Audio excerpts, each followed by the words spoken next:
let your head down. Yeah, you're in the mood. Oh, to come on, wine. Hello students, welcome to my class. আজি এই ক্লাসরে তুম অষ্টম শ্রেণী জ্যামিতির পরীক্ষামূলক প্রমাণ 5 ଯାହାକି ତ୍ରିଭୁଜର ବହିସ୍ଥ କୋଣ ସମ୍ବନ୍ଧରେ ରହିଛି ତାକୁ ଆମେ ପ୍ରମାଣ କରିବା। ଆଚ୍ଛା ପିଲେ, ସେଇ ପରୀକ୍ଷା 5କୁ ପ୍ରମାଣ କରିବା ପୂର୍ବରୁ ତୁମମାନଙ୍କୁ ତ୍ରିଭୁଜର ବହିସ୍ଥ କୋଣ କହିଲେ କ'ଣ ବୁଝ, ପ୍ରଥମେ ସେ ସମ୍ବନ୍ଧରେ ଆଲୋକପାତ କରିବି। ଆଚ୍ଛା ପିଲେ କହିଲ, ଏକ ତ୍ରିଭୁଜର କେତୋଟି ବହିସ୍ଥ କୋଣ ଅଛି? ଏବଂ ବହିସ୍ଥ କୋଣ ସଂଖ୍ୟା କହିବା ପୂର୍ବରୁ ଏକ ତ୍ରିଭୁଜର ବହିସ୍ଥ କୋଣ କହିଲେ କ'ଣ ବୁଝ? ବହିସ୍ଥ କୋଣ ଜାଣିବା ପୂର୍ବରୁ ପିଲାଏ ତୁମେ ତ୍ରିଭୁଜର 3ଟି କୋଣ ରହିଛି, ଅର୍ଥାତ୍ 3ଟି ଅନ୍ତସ୍ଥ କୋଣ ରହିଛି। ଏଇ ଯେମିତି BAC କୋଣର ପରିମାଣ, এই ত্রিভুজ এবিসিরে BAC কোণর পরিমাণ বা এ কোণ, BAC কোণ বা এ কোণ, ABC কোণ বা বি কোণ, ACB কোণ বা BCA কোণ বা সি কোণ, এই তিনোটিକୁ ত্রিভুজ এবিসির অন্তস্থ কোণ কুହାଯାଏ। ଆମେ ୟାକୁ ପୂର୍ବରୁ ଜାଣିଛେ। କିନ୍ତୁ ତ୍ରିଭୁଜର କୌଣସି ଶୀର୍ଷ ବିନ୍ଦୁରେ, ତ୍ରିଭୁଜର କେତୋଟି ଶୀର୍ଷ ଅଛି ଆମେ ଜାଣିଛେ, 3ଟି ଶୀର୍ଷ ବିନ୍ଦୁ। ଯେକୌଣସି ଶୀର୍ଷ ବିନ୍ଦୁରେ ଆମେ ତାର ବାହୁକୁ ଯଦି ଆମେ ବର୍ଦ୍ଧିତ କରିବା, ସପୋଜ BC ବାହୁକୁ C ଦିଗରେ ବର୍ଦ୍ଧିତ କରିବା, ଏଠି AC ବାହୁକୁ C ଦିଗରେ ବର୍ଦ୍ଧିତ କଲେ ଦେଖିପାରୁଛ ପିଲା, C ବିନ୍ଦୁରେ କେତୋଟି କୋଣ ସୃଷ୍ଟି ହେଉଛି କହିଲ? 4ଟି କୋଣ ଦେଖିନିଅ, 1 2 3 4, ଏଇଭଳି 4ଟି କୋଣ ସୃଷ୍ଟି ହେଇଛି। ଏଇ 4ଟି କୋଣ ମଧ୍ୟରୁ 1 କୋଣଟି বা ACB କୋଣଟି ହେଉଛି ଏହାର ଅନ୍ତସ୍ଥ କୋଣ। ଏଇ 2 3 4 এই ତ୍ରିଭୁଜର ବାହାରେ ସୃଷ୍ଟି ହୋଇଥିବା 3ଟା କୋଣ। କିନ୍ତୁ ଏମାନଙ୍କ ମଧ୍ୟରୁ ଏଇ 3 କୋଣକୁ ଆମେ এই ତ୍ରିଭୁଜର ବହିସ୍ଥ କୋଣ କହିବା ନାହିଁ ବା କୁହାଯାଏ ନାହିଁ। କାହିଁକି କୁହାଯାଏ ନାହିଁ? ବହିସ୍ଥ କୋଣର ସଂଜ୍ଞା ଅନୁଯାୟୀ ଏହା ତ୍ରିଭୁଜର ବହିସ୍ଥ କୋଣ ନୁହେଁ। ଆମେ ତ୍ରିଭୁଜର ପ୍ରତୀପ କୋଣ ବା ଭର୍ଟିକାଲି ଅପୋଜିଟ୍ ଆଙ୍ଗେଲ୍ସ ନିୟମ ଅନୁଯାୟୀ, ପ୍ରତୀପ କୋଣ ସମ୍ବନ୍ଧୀୟ ନିୟମ ଅନୁଯାୟୀ ଏକ କୋଣର ପରିମାଣ ଯାହା ଏଠି ହେବ, 3 କୋଣର ପରିମାଣ ସେୟା ହେବ ଆମେ ଜାଣିଛେ। ତାହେଲେ ଆମେ ଏଇ 2 କୋଣ ମାନେ AC ଯଦି ଏଟାକୁ ଦେଇଦେବା ଗୋଟେ ବିନ୍ଦୁ X, ଏଠି ଗୋଟେ ବିନ୍ଦୁ ଦେଇଦେବା Y, ତେବେ AC X କୋଣ ଏବଂ BCY କୋଣ, ଏଇ କୋଣ ଦୁଇଟି C ବିନ୍ଦୁରେ ତ୍ରିଭୁଜର ଶୀର୍ଷ ବିନ୍ଦୁ C ଠାରେ ଉତ୍ପନ୍ନ ହୋଇଥିବା 2ଟି ବହିସ୍ଥ କୋଣ କୁହାଯାଏ। ସେମିତି ତ୍ରିଭୁଜର ପ୍ରତ୍ୟେକ ଶୀର୍ଷ ବିନ୍ଦୁରେ 2ଟି ଲେଖାଏ, ସପୋଜ ଏ ଶୀର୍ଷ ବିନ୍ଦୁରେ ଗୋଟିଏ ବହିସ୍ଥ କୋଣ କିଏ? ଇଏ ଏକ ବହିସ୍ଥ କୋଣ, ଏବଂ ଏ ବାହୁକୁ ଏ ଦିଗରେ ବର୍ଦ୍ଧିତ କଲେ ଇଏ ଗୋଟେ ବହିସ୍ଥ କୋଣ। ବୁଝିପାରୁଛ ପିଲା, ଇଏ ଗୋଟେ ବହିସ୍ଥ କୋଣ, ଇଏ ଗୋଟେ ବହିସ୍ଥ କୋଣ। ଏଠି ସପୋଜ ମୁଁ PQ ନାମକରଣ କରୁଛି, ଏଠି CAP ଆଉ BAQ ଏ 2ଟି ହେଲେ 2ଟି ବହିସ୍ଥ କୋଣ। ଠିକ ବୁଝିପାରିଲ ପିଲା? ଠିକ ଅଛି। ସେମିତି B ବିନ୍ଦୁ ଠାରେ ମଧ୍ୟ 2ଟି ବହିସ୍ଥ କୋଣ ଇଏ ଗୋଟେ ପାଇବା, ଏବଂ ଏ ବାହୁକୁ ବର୍ଦ୍ଧିତ କଲେ ଇଏ ମଧ୍ୟ ଗୋଟେ ବହିସ୍ଥ କୋଣ ପାଇବା। ଠିକରେ ବୁଝିପାରିଲ ପିଲାଏ? ତାହେଲେ ତ୍ରିଭୁଜର 3ଟି ଶୀର୍ଷରେ କେତୋଟି ବହିସ୍ଥ କୋଣ ରହିଛି? 6ଟି ବହିସ୍ଥ କୋଣ ରହିଛି। ଠିକ ଅଛି। ପ୍ରତି ଶୀର୍ଷରେ 2ଟି ଲେଖା ବହିସ୍ଥ କୋଣ ରହିଛି। ଆଚ୍ଛା ପିଲା, ଏଇ ଚିତ୍ରରୁ ତୁମେମାନେ ଦେଖିକି ବର୍ତ୍ତମାନ କହିବ, ମୁଁ ଆଉ ଏକ ଚିତ୍ର କରୁଛି। ଠିକ ଅଛି। এই চিত্রটিরে তুমি স্পষ্ট ভাবে বহিস্থ কোণর সংজ্ঞা মতে দেব। ঠিক আছে। সপোজ সেই ABC ত্রিভুজ নামকরণ করুছি এবং এইটিকে আমি ডি বিন্দু রূপে নামিত করেছি। ত্রিভুজ ABCরে ACD কোণ, কেউ কোণ? ACD কোণ ହେଉଛି ଏକ ବହିସ୍ଥ କୋଣ। କାହିଁକି ACD କୋଣକୁ ପିଲାଏ ଆମେ ବହିସ୍ଥ କୋଣ କହୁଛେ କୁହ? ଆମେ ଚିନ୍ତା କରିବା ପିଲା, କହିଲେ ଦେଖି, ACB କୋଣର ପରିମାଣ, ACB କୋଣର ପରିମାଣ ଏବଂ ACD କୋଣର ପରିମାଣ, ଏ କୋଣ ଦୁଇଟିର ପରିମାଣ ସମଷ୍ଟି କେତେ ଡିଗ୍ରୀ କହିଲ? କେତେ ଡିଗ୍ରୀ?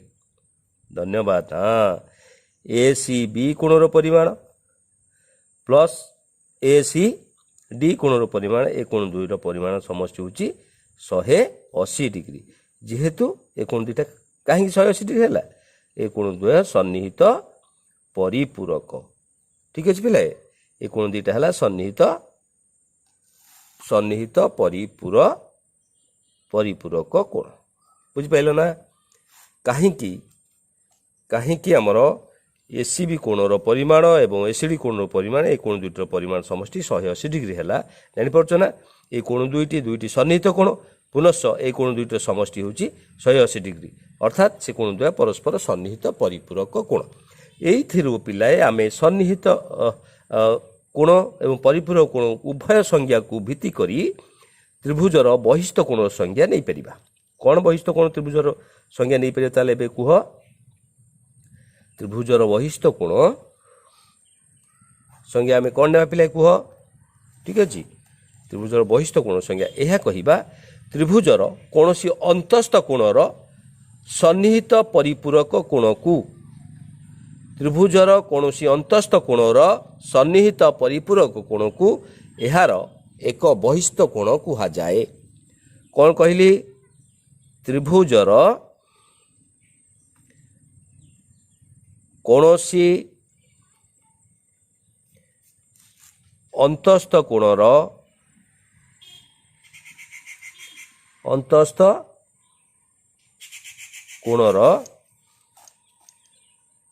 सन्निहित परिपूरक कोण को सन्निहित परिपूरक कोण को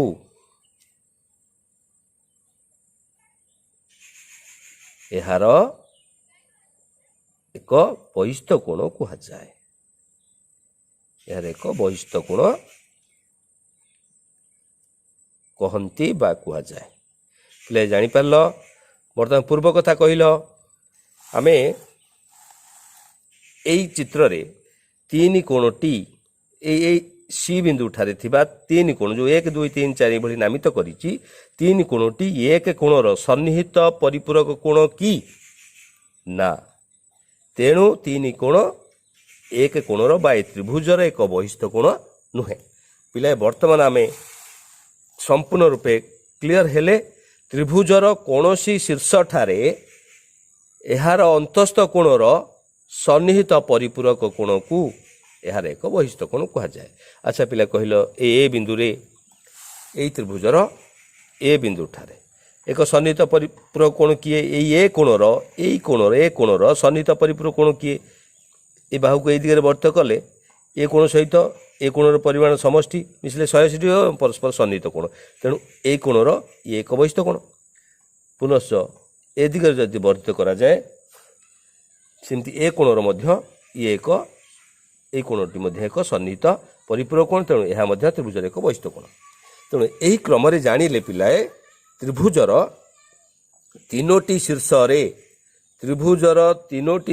ठारे केतोटी बहिस्थ कोण रही समुदाय 6टी बहिस्थ कोण रही एवं यही 6टी बहिस्थ कोणर परिमाण समष्टि पिलाए केते जानिच केते 720 डिग्री जदि गोटे त्रिभुजर पिलाए क्रम जदि बहिस्थ कोण गुड़ी कोण तीनोटी माप करवा बुझीपार ना एटी क्रम देख सपोज ए बी सी त्रिभुजरे मु तीनोटी बहिस्थ कोण अंकन करिछि एवं ताकू एई दिगरे आंटी क्लॉकवाइज मु बाहुगुड़ी को वर्धित करी बहिस्थ कोण सी कोण बहिस्थ कोण गोटे अंकन करिछि ए कोण बहिस्थ कोण गोटे अंकन करिछि बी कोण बहिस्थ कोण गोटे अंकन करिछि एवं एई तीनोटी बहिस्थ कोणर समष्टि पिला केते हबो कहलो 360 डिग्री जानिपार तो त्रिभुजर बहिस्थ कोण मानकर परिमाण समष्टि कहिले पिला तुम केते डिग्री कहब कारण त्रिभुजर प्रत्येक शीर्ष रे 2टी लेखाए बहिस्थ कोण रही एवं यही क्रम यार 6टी बहिस्थ कोण रही समुदाय भाव त्रिभुजर बहिस्थ कोण मानकर परिमाण समष्टि कहले 6टी बहिस्थ कोणर परिमाण समष्टि को बुझाए केबे भी 3टी बहिस्थ कोणर परिमाण समष्टि को बुझाए नाही तेणु त्रिभुजर बहिस्थ कोण मानकर परिमाण समष्टि कहले आमे निश्चित रूपे ଛଅଟି ବହିସ୍ଥ କୋଣର ସମଷ୍ଟିକୁ ବୁଝିବା ଏବଂ 720 ଡିଗ୍ରୀ କହିବା। କିନ୍ତୁ ଯଦି ତ୍ରିଭୁଜର କ୍ରମିକ ବା କ୍ରମରେ 3ଟି ବହିସ୍ଥ କୋଣର ପରିମାଣ ସମଷ୍ଟି କୁହାଯାଏ ତାହେଲେ ଆମେ 360 ଡିଗ୍ରୀ କହିପାରିବା।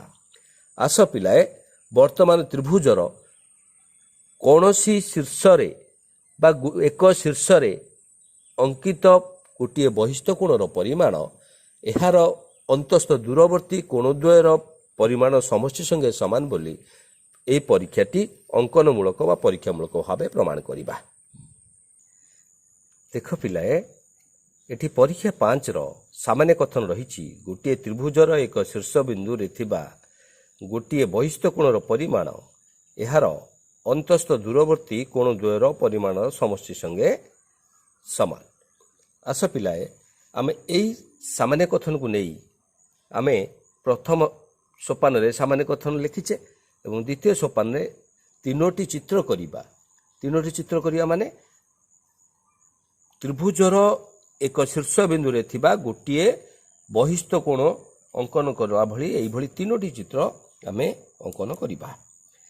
ଦେଖିବା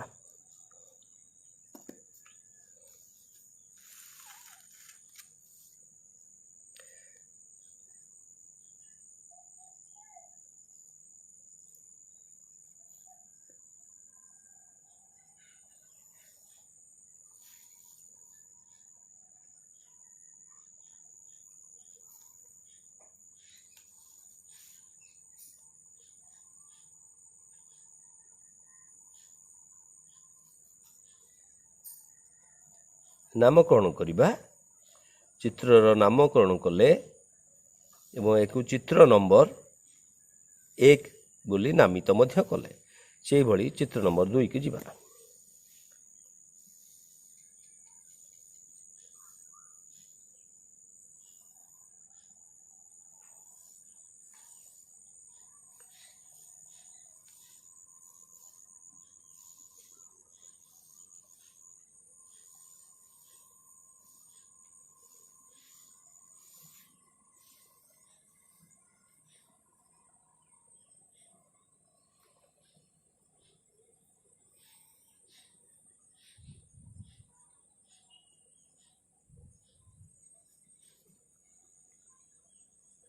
ଚିତ୍ର ନମ୍ବର 2ଟି ମଧ୍ୟ ଅଙ୍କନ କଲେ ଏହାର ନାମ ମଧ୍ୟ ସେହିଭଳି ପୂର୍ବ ଭଳି ଦେବା।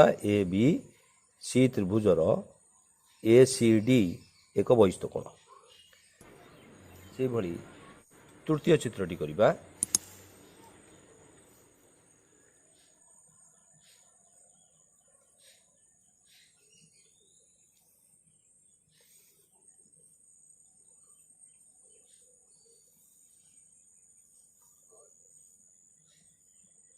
ମନ ଇଚ୍ଛା ତୁମେ ପିଲାଏ 3 ପ୍ରକାର ତ୍ରିଭୁଜ କରିପାର, 3ଟି ଚିତ୍ର କରିପାର, ଛୋଟ ବଡ଼ ଯେଉଁଭଳି ପ୍ରକାରର ତ୍ରିଭୁଜ ମଧ୍ୟ ତୁମେ ଅଙ୍କନ କରିପାର ଏବଂ ତ୍ରିଭୁଜ ଗୁଡ଼ିକର ନାମ ତୁମେ ଯେଉଁଭଳି ଚିତ୍ରରେ ଦେଖାଯାଉଛି ସେଇଭଳି ଦେବ ଏବଂ ଚିତ୍ର ନମ୍ବର 1, ଚିତ୍ର ନମ୍ବର 2 ଏବଂ ଚିତ୍ର ନମ୍ବର 3 ଏଇଭଳି ନାମିତ କରିବେ।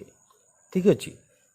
ବର୍ତ୍ତମାନ ଆମେ ପ୍ରତ୍ୟେକ ଚିତ୍ର ଅଙ୍କନ କରିଦେଲେ ଏବଂ ବର୍ତ୍ତମାନ ତୃତୀୟ ସୋପାନରେ ଆମେ କ'ଣ କରିବା ପିଲାଏ? ସାରଣୀ ପ୍ରସ୍ତୁତ କରିବା। ସାରଣୀରେ ଆମେ କ'ଣ ଲେଖିବା ନା ଦେଖିବା। ପ୍ରଥମେ ପୂର୍ବ ଭଳି ଯେମିତି କରୁଥିଲେ ସେଇଭଳି କରିବା। ଚିତ୍ର ନମ୍ବର ପ୍ରଥମେ ଲେଖିବା ଚିତ୍ର ନମ୍ବର, ତାପରେ କ'ଣ ଲେଖିବା? ତ୍ରିଭୁଜ ଏବିସିର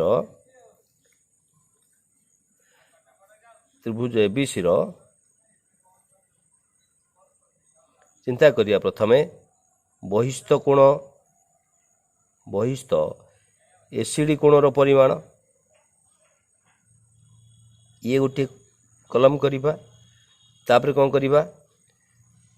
ଏସିଡି କୋଣର ଅନ୍ତସ୍ଥ ଦୂରବର୍ତ୍ତୀ, ଏସିଡି କୋଣର ଅନ୍ତସ୍ଥ ନିକଟବର୍ତ୍ତୀ କୋଣ ହେଉଛି ଏସି ବି କୋଣ। ଏସିଡି କୋଣର ଅନ୍ତସ୍ଥ ଦୂରବର୍ତ୍ତୀ କୋଣ ହେଉଛି ଏ କୋଣ ଆଉ ବି କୋଣ। ତାହେଲେ ଆମେ ଅନ୍ତସ୍ଥ ଦୂରବର୍ତ୍ତୀ ଏଠି ଲେଖି ଦେଇପାରିବା।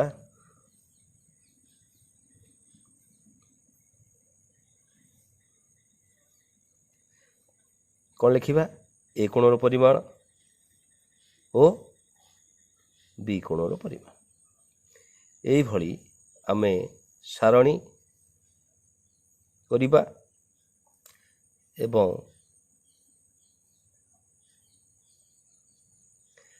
ତାପରେ ଏ କୋଣର ପରିମାଣ ଓ ବି କୋଣ ପରିମାଣ ସମଷ୍ଟି ନିର୍ଣ୍ଣୟ କରିବା। ଠିକ୍ ଅଛି ପିଲା, ଦେଖିବା ତାପରେ ଚିତ୍ର ନମ୍ବର 1, ଚିତ୍ର ନମ୍ବର 2, ଚିତ୍ର ନମ୍ବର 3, ତିନୋଟି ଚିତ୍ରର କାର୍ଯ୍ୟ କରିବା।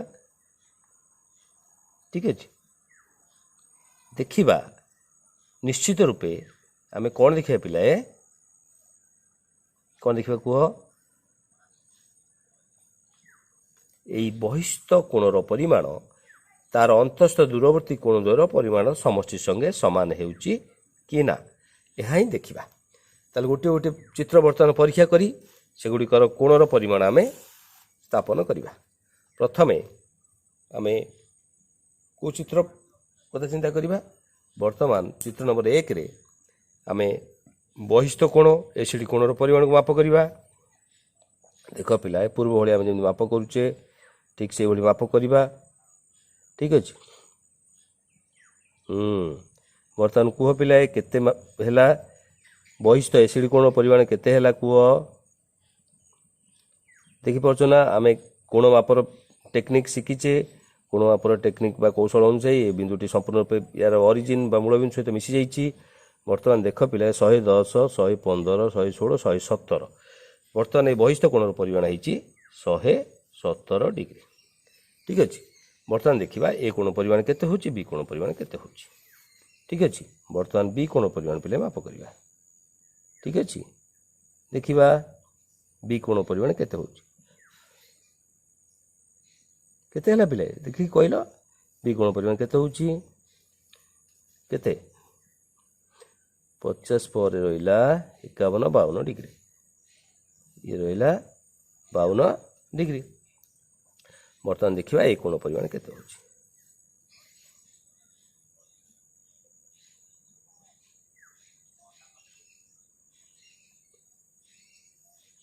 ଦେଖୁଛ ନା ପିଲାଏ, ବର୍ତ୍ତମାନ ଏ କୋଣ ପରିମାଣ କେତେ ହେଲା କୁହ?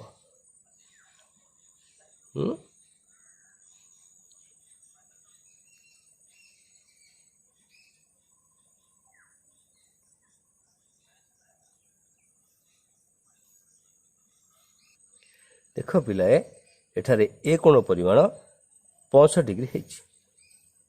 ଠିକ୍ ଅଛି, ବର୍ତ୍ତମାନ ଦ୍ୱିତୀୟ ଚିତ୍ରର ମାପ କରିବା। ଠିକ୍ ଅଛି, ଦ୍ୱିତୀୟ ଚିତ୍ରରେ ପ୍ରଥମେ ଏସିଡ଼ି କୋଣକୁ ମାପ କରିବା। ଦେଖିବା ଏସିଡ଼ି କୋଣ ପରିମାଣ କେତେ ହେଉଛି।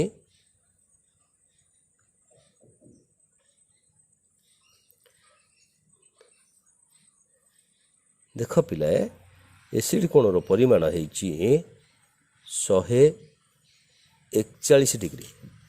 141 ଡିଗ୍ରୀ। ଠିକ୍ ଅଛି, ବର୍ତ୍ତମାନ ବି କୋଣ ପରିମାଣ ମାପ କରିବା।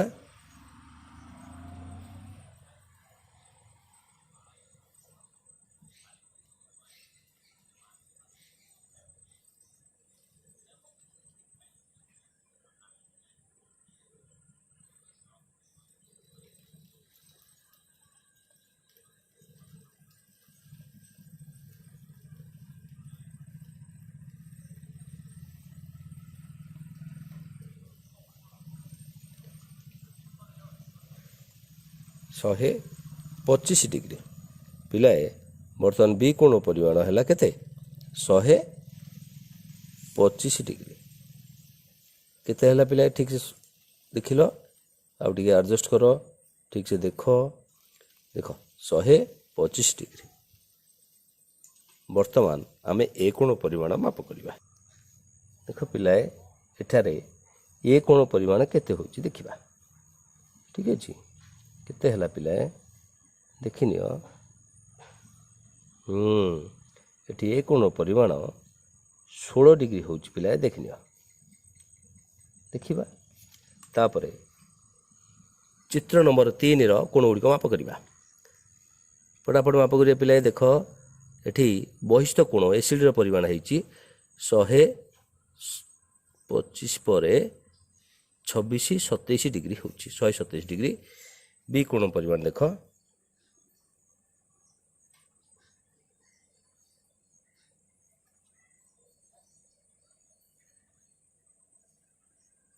संपूर्ण रूपे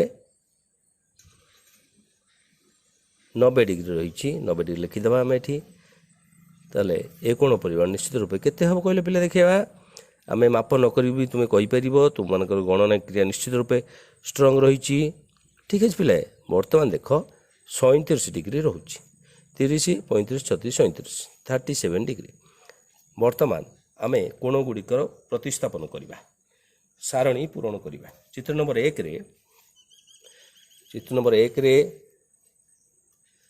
बहिस्थ कोण एसिड परिमाण केते रही 117 डिग्री रही ए कोण परिमाण केते रही 65 डिग्री रही बी कोण परिमाण केते रही 52 डिग्री बा 52 डिग्री रही ताले ए कोण परिमाण प्लस बी कोण परिमाण उभय कोण दुईटी को मिसेले केते रहउची 65 रे 52 डिग्री मिसिले 5 2 7 6 5 11 117 डिग्री अच्छा पिला देखिल ताले त्रिभुज एबीसी रे प्रथम चित्र रे त्रिभुज एबीसी रे बहिस्थ कोण एसिड परिमाण यार अंतस्थ दूरवर्ती ए कोण परिमाण और बी कोण परिमाण द्वारा समष्टि सहित सामान होचे नहीं 117 डिग्री उभय रही से देखा चित्र नंबर 2 को जीवा चित्र नंबर 2 रे देखिन ताले बहिस्थ कोण परिमाण केते डिग्री अच्छी 141 डिग्री रही लिखिले ताले यार अंतस्थ दूरवर्ती कोण दुईटी केते रही ए कोण परिमाण रही 16 डिग्री बी कोण परिमाण रही 125 डिग्री बर्तमान ए कोण परिमाण और बी कोण परिमाण उभय कोण को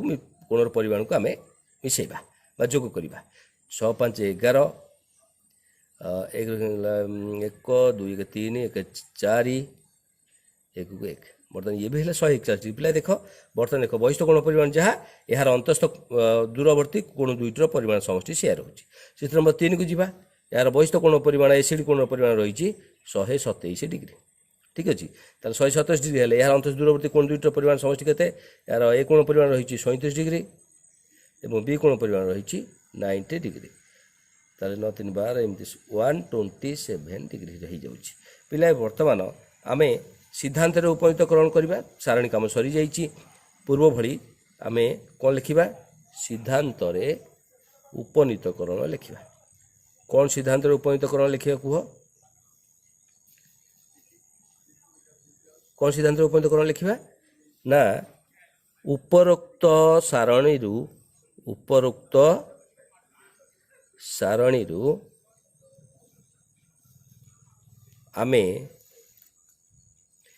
आमे एही सिद्धांत रे उपनीत हेलु जे आमे एही सिद्धांत रे उपनीत हेलु जे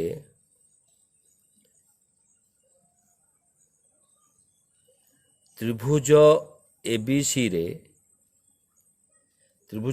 रे बहिस्थ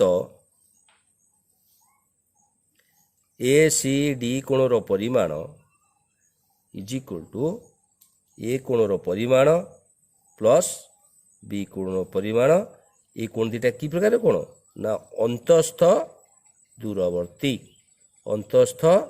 दूरवर्ती लिखिले ताले आम कौन देखिले त्रिभुज एबीसी रे गोटे बहिस्थ कोणर परिमाण यार अंतस्थ दूरवर्ती कोण दुईटर परिमाण समस्या समान बोली प्रमाण कले तापर आम शेष पॉइंट पिलाई कौन लिखा सिद्धांत लिखा ठीक अच्छे ताले आम सिद्धांत सबु थर आम कोभली लिखुले आमर सामान्य कथन जहाँ रही सिद्धांत पिलाई तुम्हें से लिखिदेव ठीक अच्छे ताले आम सिद्धांत कौन लिखा ना त्रिभुजर एक शीर्षबिंदु थी गोटे बहिस्थ कोणर परिमाण यार अंतस्थ कोण दुईटर परिमाण समष्टि संगे समान यह ही लिखा ठीक अच्छे पिलाए ताले बर्तमान तुम्हें लिखिपर ना कौन लिखा त्रिभुजर जहाँ आम सामान्य कथन रही ताही लिखिदेवा त्रिभुजर एक शीर्ष बिंदु रे थिबा गोटिए बहिस्थ कोणर परिमाण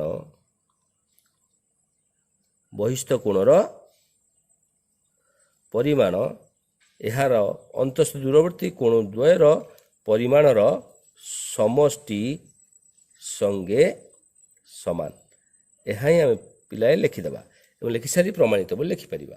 ପିଲାଏ ତୁମେ ଅଧିକ ପରୀକ୍ଷା ଏବଂ ପ୍ରମାଣ ଅନୁଶୀଳନୀ ଲବ୍ଧ ପ୍ରମାଣ ଗୁଡ଼ିକ ଜାଣିବା ପାଇଁ ତୁମେ ମୋର ୟୁଟ୍ୟୁବ୍ ଚ୍ୟାନେଲକୁ ସବସ୍କ୍ରାଇବ୍ କରିବ, ସେୟାର କରିବ ଆଉ ଲାଇକ୍ କରିବ।